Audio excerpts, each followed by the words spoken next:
9.2 angle. Measure it right down.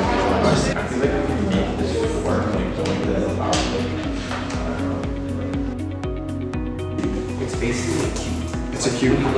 I'm Grace. I'm on team 2 for the drawings and the models. I started with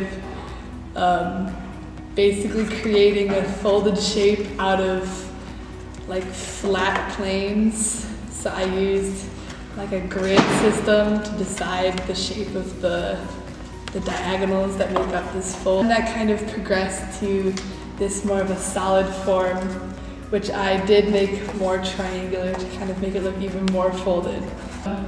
I had to kind of think about how I was going to connect all the faces because a lot of them meet really kind of interesting angles. As you can see, it's kind of really flexible, which I guess led to the kind of shapeshifter name of this project. I don't know what that would end up being. Inches. And that. Another triangle. Like if I started by basically moving this one into Rhino, compared to the real life model, it's more of a kind of an approximation, like shape-wise. A lot of these shapes are really regular, like this one here and this square here, so that was an easy point to start at. All the other shapes were kind of filled in as I went along, and then in the Rhino file I made a ton of different iterations and different changes just to try to get to the most efficient shape to build at a 6-foot scale that we're working with.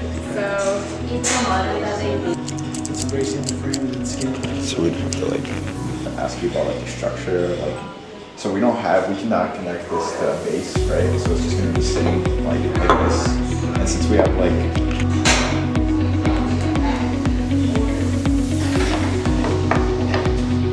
because like we don't really have to, we can like bend it. And so if I have more surface area covered, determine where they make the space in the center. So then and then what you need to do is like this side. So maybe the next one will fit here. So then I'll make this one. Like for 6 foot, you want them wider. They're wider. They're just wider. So I don't know if we calculated the like the surface area. I just rounded up. I just want to see see how they connect here. Like there's like a plastic. So if we just use scrap. There's no shot. Let's go get it. Hey!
Alright, good evening guys, this is Daniel here, alongside my team member, Dom here.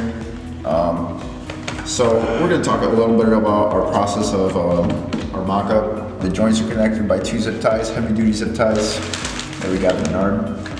Designating each triangle with a different number and labeling each side the correct measurement and scaling it up to 1.5 scale.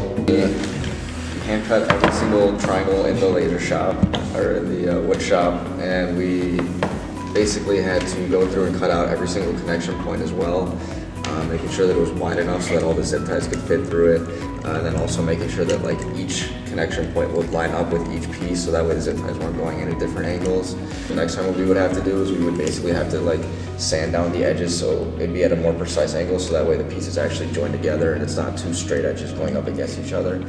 And then you also have to mess around with like the actual tightness of the zip tie, because depending on how tight you make the joint, the plates fold more or less, and so it depends how well the angle holds as well. Yep, and that was our process of building the mock-up. Breaks and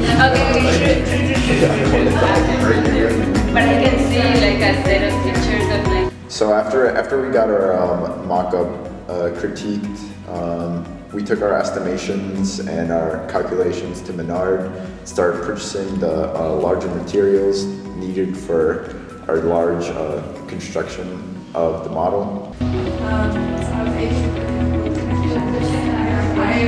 I like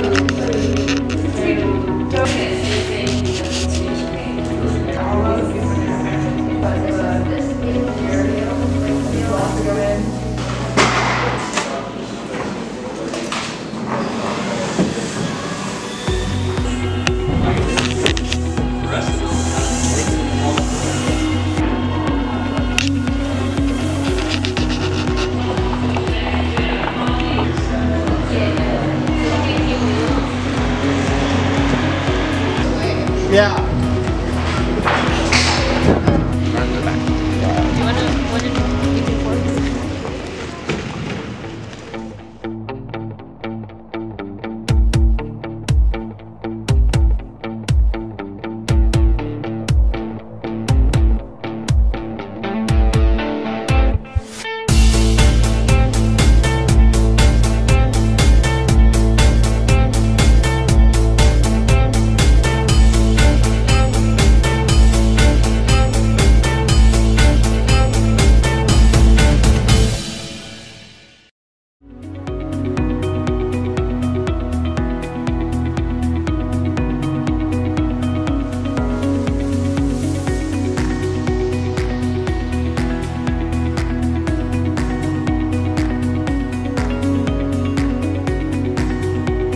Here at the woodwork shop, we started to construct and cut our triangles. We estimated that the amount of the triangles that we need to cut will be about 32 triangles with 3 holes in each triangle.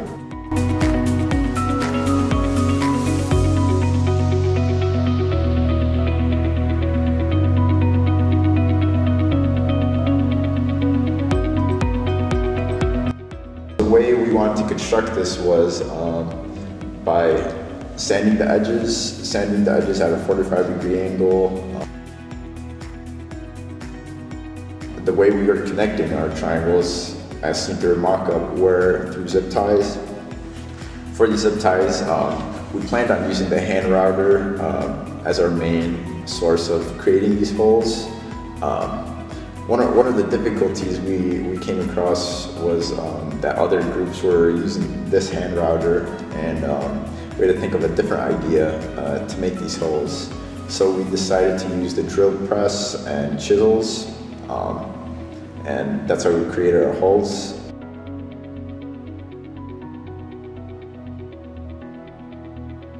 After we cut out our holes and sanded each triangle, we were ready to take these materials to the TVH atrium and construct our large model.